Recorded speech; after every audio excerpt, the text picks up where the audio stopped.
ఏపీలో ప్రజాప్రభుత్వం రెండేళ్ల పాలనలో సాధించిన పురోగతిని ప్రజలకు వివరించేందుకు ప్రోగ్రెస్ రిపోర్ట్ 2024-26 పేరుతో సమగ్ర నివేదికలను విడుదల చేయాలని సీఎం చంద్రబాబు నిర్ణయించారు.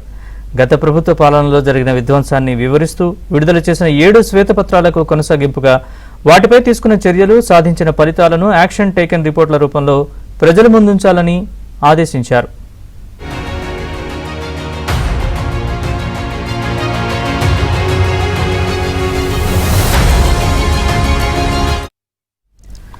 ప్రోగ్రెస్ రిపోర్టుల విడుదలకు సంబంధించిన కార్యాచరణపై ఇవాళ క్యాంపు కార్యాలయంలో మంత్రులు, ఉన్నతాధికారులతో వర్చువల్ గా సమీక్ష నిర్వహించారు.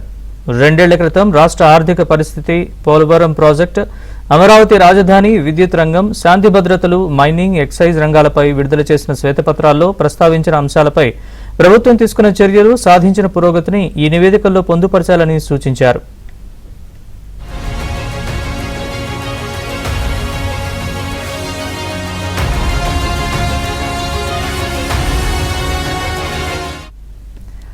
రాష్ట్రాన్ని విధ్వంసం నుంచి వికాసం వైపు ఎలా నడిపించామో, అన్ని రంగాల్లో ఏ విధంగా పురోగతి సాధించామో ప్రజలకు తెలియజేయాల్సిన అవసరం ఉందని సీఎం చంద్రబాబు అన్నారు.